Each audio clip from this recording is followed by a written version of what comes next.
Ay, pakinggan ano po natin, ang topic po natin yung tatlong bugok, no? Yung tatlong bugok na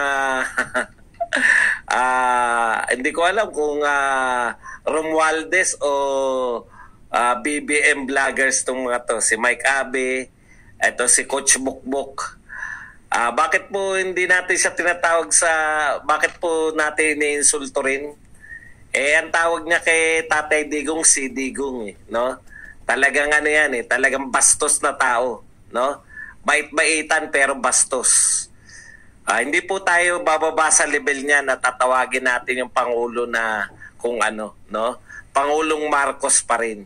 Para maipakita po rito sa mga ano, kabahan kayo dyan sa mga yan, nakala nyo? Yan tatlo na yan, tsaka yung isa yung mukhang hindi naliligo. Yan tatlo na yan, Duterte supporter po yan nung presidente si Duterte. Ngayon po, Marcos supporter po. No? Pag iba na presidente, sigurado ba kayong hindi babaliktad yung... Okay, isa-isayin natin. Pero papakita ko po sa inyo kung gaano kabugok tong mga to. No? Kung gaano talaga sila kabugok. Okay, itong mukhang hindi naliligo, wag nating pangalanan kasi baka sumikat pa. Alam nyo naman, isa lang naman yung vlogger na mukhang hindi naliligo. Ito po ang pamagat niya. Wag natin pangalanan na JDB.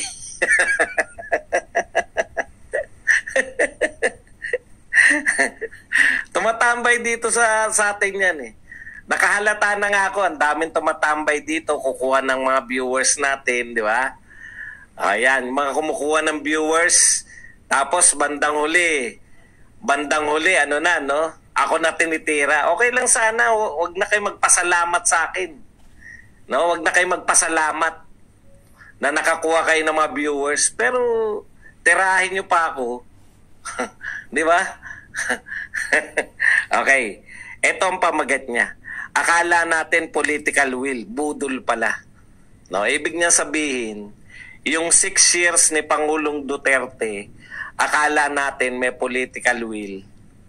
No? Budol pala. Budol daw po si Pangulong Duterte. Alam nyo, ito magtapatan tayo Ako, alam ko kung kailan ako umalis ng suporta kay Pangulong Marcos. Di ba? Pero ang sinasabi ko, alam ko kung bakit ko siya sinuportahan. Hindi lang po dahil kay Sara Duterte. Ito, ganito po yung totoong nagsusuri, yung totoong vlogger na may paniniwala. No? Naniniwala ako sa sinasabi niya, ano yung sinasabi ni Pangulong Marcos.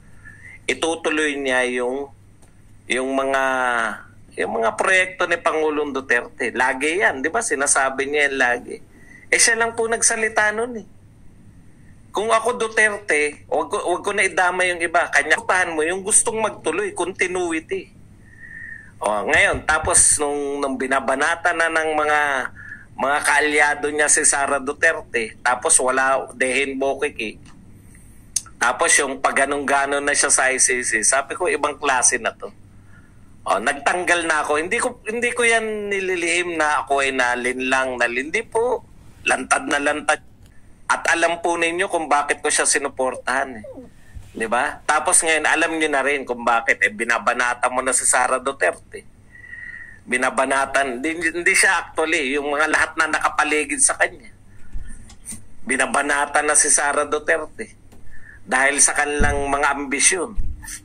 Matagal na pong niloloko ng mass media, ng traditional media, yung mga Pilipino. Ang purpose nating mga vlogger, iangat sila. Matagal na silang binubo ng mass media Kung ano sabihin ng media, pinatatanggap nila Pati ba naman tayong mga vlogger, ganun pa rin natin iti-treat sila? Hindi po. Dapat po binibigyan natin sila ng katwiran. Bakit ayaw mo na kay Duterte? Pwede naman Ang hirap kasing ipaliwanag, di ba? Mahirap ipaliwanag na 6 na taon yung sinuportahan, tapos ngayon ay sasabihin nyo na lang na nabudol kayo. Alam nyo kung bakit? Kinakailangan nyo kasing siraan si Duterte. Pag siniraan nyo si Duterte, ang tatanong lang sa inyo ng tao, bakit nyo sinuportahan kung palpak pala mga ginawa? Di ba? Nabudol kayo? Utot nyo. Dalawa lang po yan. Niloloko nyo yung mga Pilipino katulad ng panloloko ng mga ng traditional media sa kanila, or kayo talaga bugok. Dalawa lang yan eh. Bugok ka ba talaga? Hindi ka, mukha ka na nga hindi naliligo, bugok ka pa? Dalawa lang po yan. Niloloko nyo yung mga Pilipino katulad ng panloloko ng mga ng traditional media sa kanila, or kayo talaga bugok. Dalawa lang yan eh. Bugok ka ba talaga? Hindi ka, mukha ka na nga hindi naliligo, bugok ka pa? Siya na rin nagpahamak sa sarili niya. Yung sinasabi mo noon na ikaw ay naniniwala na may political will si Pangulong Duterte at wala naman pala. Walang political will. Bulahan nyo lolo nyo. Hindi makakapag-conduct yan ng war on drugs nang walang political will. Hindi niya aawayin yung mga oligarko kung wala siyang political will. Yun po ang katunayan na meron siyang political will. Binangga niya yung mga oligarko. Ano pa bang patunay ang kinakailangan ninyo? Okay, punta po tayo rito kay ano. Yung eto bait-baitan, mukhang mabait. Mabait yung kanyang paraan ng pananalita, di ba? Tapos tali-talinuhan kasi nag-aaral ako ng anong kurso daw niya? Nag-aaral siya ng abogasya. Ngayon lang po ako nakakita ng mga tao na nag-aaral palang pinagmamalaki niya. Nakita niyo pagkakapare-pareho nila. Si Tipi, nag-aaral, pinagmamalaki mga... Di ba? Ganun talaga eh. Kaming mga andami na naming kursong tinapos. Hindi nyo alam. Akala nyo tambay lang kami. Di ba? Bakit? Ganun talaga eh. Yung mga tao... Yung kung ano yung wala ka, yung mga pangarap mo sa buhay, nabubulalas mo yan. No? Kami nga, pinipilit namin magmukhang tambay. Kaming may mga tunay na wag na lang natin nakakainis kasi na para lang mag-appear. Ganun po kasi, no? Pag kulang ka sa kakayahang magpaliwanag, no? Pag may kakulangan ka sa pagpapaliwanag, yabangan mo na ikaw ay nag-aaral ng abogasya. O, di ba? Nung parang ano yan eh, yung naalala nyo si si Raul, oh. Naalala nyo si Raul? Nung nababat-bat na si Raul ng mga batikos, yung siya ay natatalo na sa debate sa Kongreso, ano yung sinabi niya? Magna cum laude ako. Magna cum laude ba sinabi ni Raul? Nakalimutan ko summa cum laude ba o magna cum laude? Magna cum laude, di ba? Bakit mo sasabihin sa debate yun? Makipag-debate ka. Ang debate ay palitan ng katwiran. Pag sinabi mo summa cum laude, matatakot na yung kadebate mo. Hindi ganun. Di ba? Ayan, kaya nila pinangangalandakan eh. Nag-aaral kasi ako ng abogasya, hindi halata.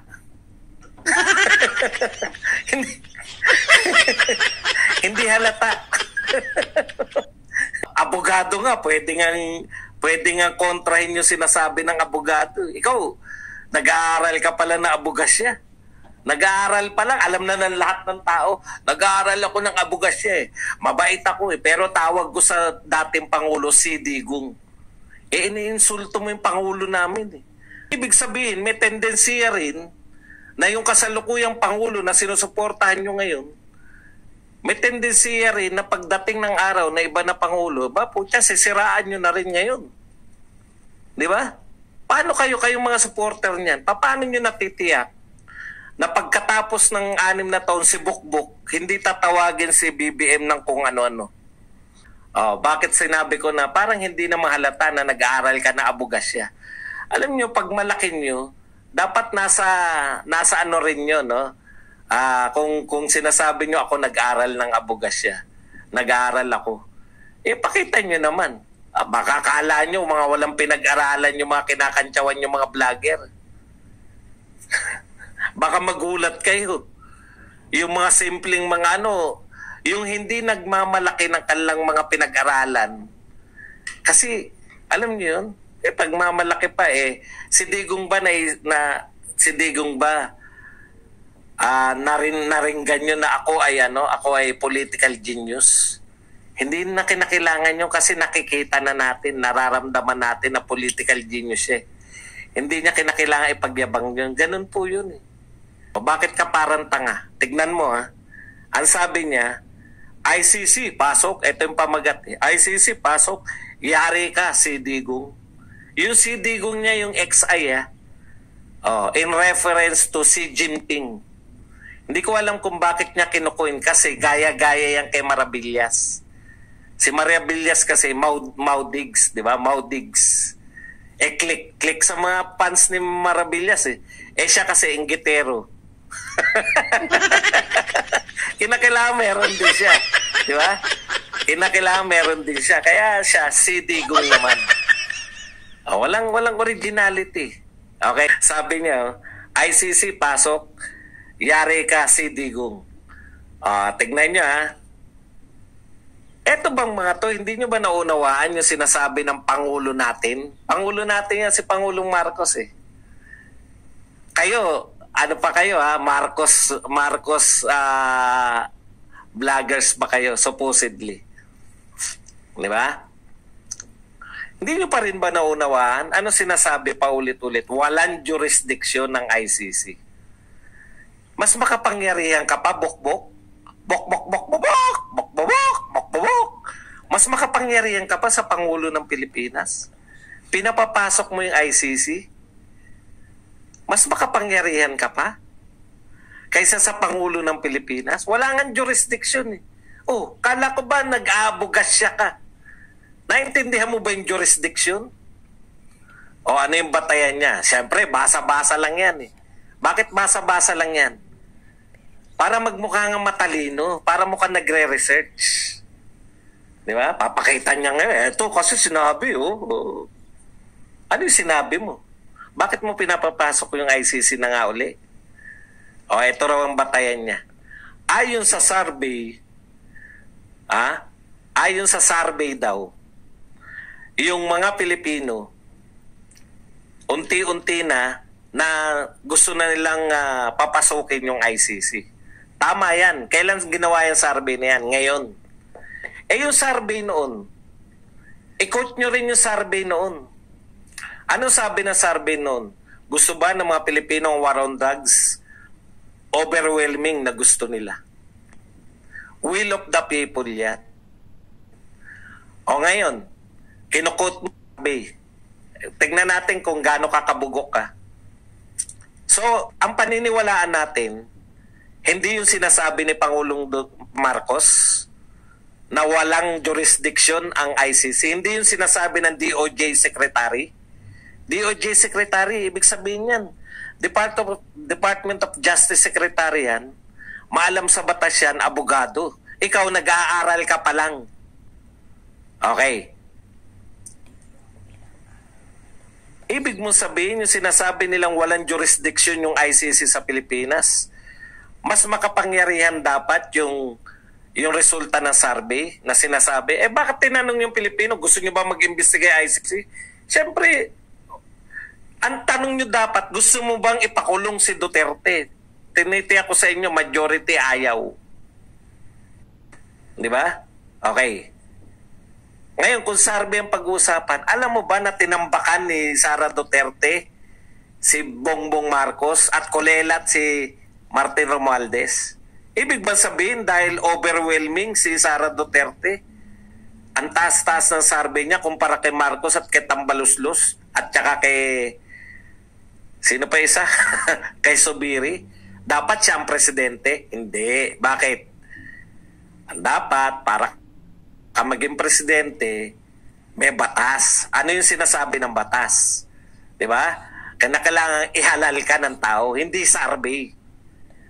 Kasi kung survey ang pagbabatayan natin, dapat Pangulo natin si Sara Duterte. Kasi number 1 siya hindi mo nga maintindihan yun kasi bukbuking ka Yung bukbuk mo, pati utak mo, binubukbuk. Buk. Alam mo, ayaw ko kayong gating salita Kaya lang iniinsulto nyo, tama lang sa inyo yan. Dahil iniinsulto nyo dating Pangulo ng Pilipinas. Huwag nyo nang igalang. No? For the last 6 years, sinuportahan nyo. Bakit nyo sinuportahan? Hindi naman pala kayo maka-Duterte. Gamit ang tingin nyo kay Pangulong Duterte. Etong isa, si Dehin Goli. Puta, nabudol daw siya. Pero tapos na. Yung panunungkulan, tsaka siya nasabi na budol. Okay. Punta tayo rito kay Mike Abe. PBBM lang makakatulong kay Duterte. Ang problema lang, inaway pa. Ayan, ICC pa rin, no? ICC pa rin. Okay, dahil daw si PBBM daw po pwede niya raw pong pagka daw po naglabas, no? Ganito pa magsalita yan. Pagka naglabas ang ICC ng warrant of arrest, ay pwede pong utusan ni Pangulong Marcos ang PNP para dakpin. Ha? Para dakpin si Pangulong Duterte. Kaya ang makakatulong po sa problema ni Pangulong Duterte ay si Pangulong Marcos. Ngayon magsalita yan.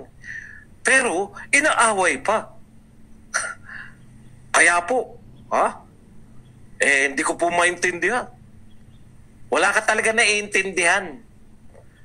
Alam mo, ito po yung classic na itsura ng mukhang matalino, no? Nagsasalita na parang matalino. Pero ang katotohanan, panay mga bugokis. Kinakailangan lang natin ipaliwanag kung bakit sila nagiging bugokis. Kasi yung sinasabi niya, yung legal daw, paulit-ulit, ito yung mga sinasabi niya sinusulat ko na para hindi ko makakalimutan. Kung utusan niya yung PNP, kung aresto yung si PRD pag may warrant, pwede raw utusan ni Pangulong Marcos yung PNP pag may warrant na raw yung ICC. Okay, ano pa? Yung Kongreso daw po, merong resolution overwhelming na nagsasabi na papasukin yung ICC. Inuutusan daw yung pamahalaan. Tignan mo inuutusan daw yung pamahalaan para papasukin yung ICC. At ikatlo, paano daw pag na-pressure si Pangulong Marcos ng mga European countries? Hindi ko maintindihan kung saan nagmumula yung mga pinagsasabi mo, Abi. Hindi ba kayo nakikinig sa Pangulo ng Pilipinas? Walang jurisdiction. Sabi ng walang jurisdiction, yung ICC, kahit ba may resolution, bilib na bilib to sa resolution ng Kongreso. Ano ba yung resolution? Hinihimok lang. Wala silang kapangyarihan. No?